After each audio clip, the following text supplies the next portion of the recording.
This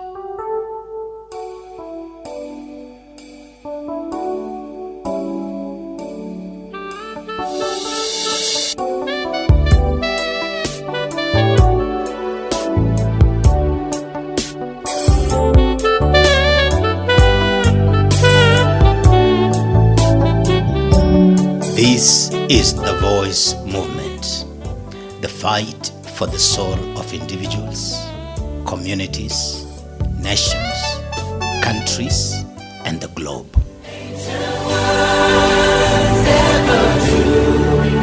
Changing me and changing you. We have come with open hearts. Oh, let the ancient words live. I would like to address a subject that is controversial in Africa especially, about church and politics.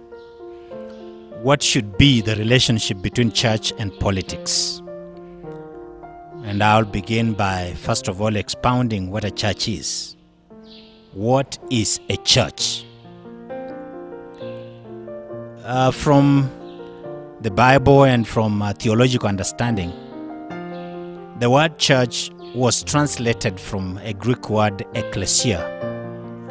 And the Hebrew word, the most appropriate Hebrew word would be kanisa.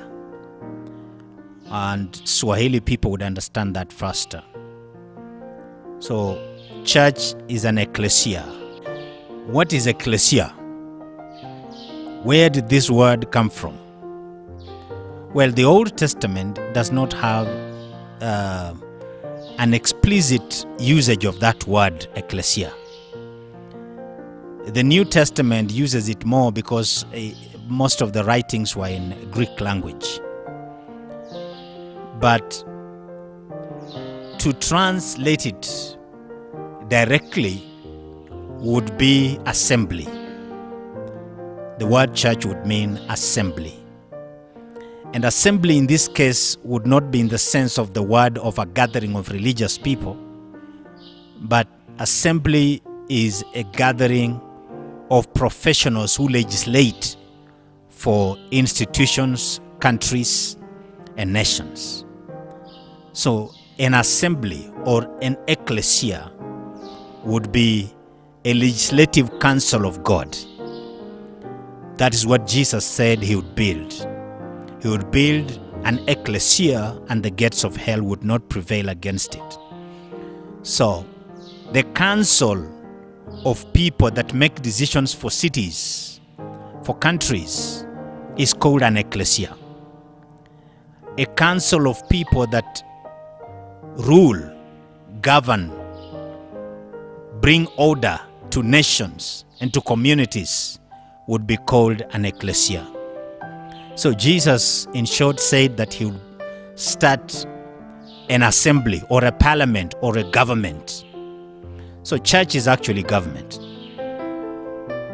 Leadership is by God. The church is government. Now we come to politics. What exactly is politics? I was taught that the way we engage people and the way we engage resources is politics. It is politics that determines who gets what, when, and how. Destinies of individuals, of families, of communities and countries. We are what we are today as a nation because of the decisions of politicians. It is politicians who make laws, statutes, and legislations. Most of our constitutions are crafted by politicians. So politicians actually shape the way of life, the destinies of individuals, families, the destinies of countries and communities. Now let's fuse them.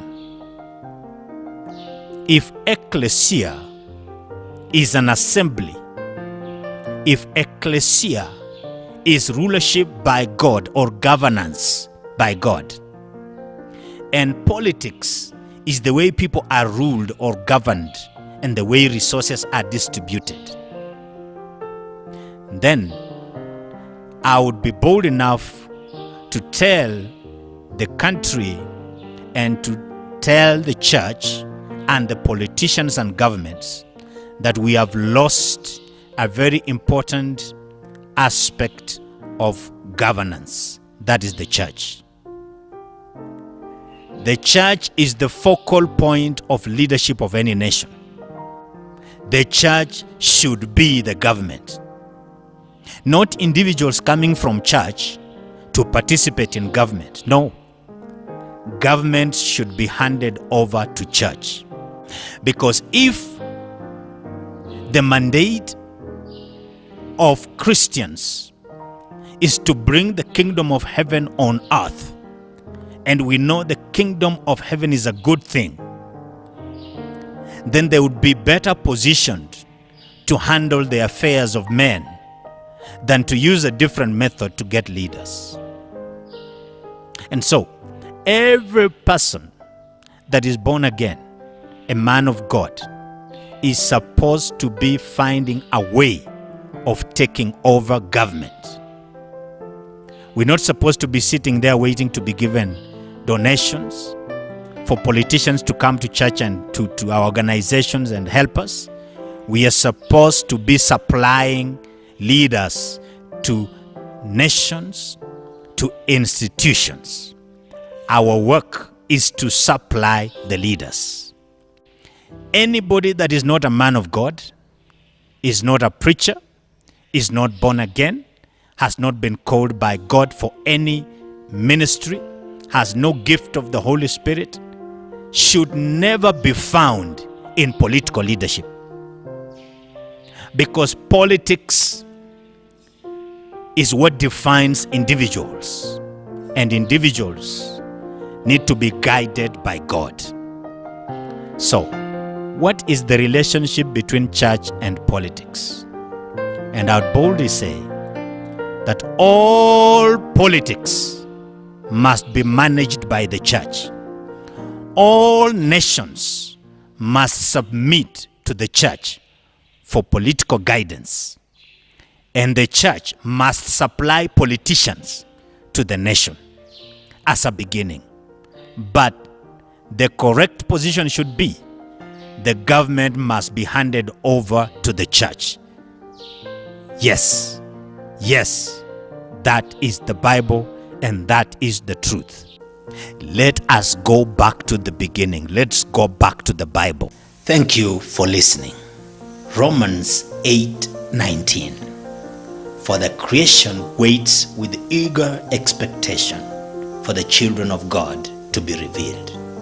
The hour has come. The time is now. And that season is here. This has been your presenter, Bishop Julius Mbagaya, the Prince. God bless you. See you next time.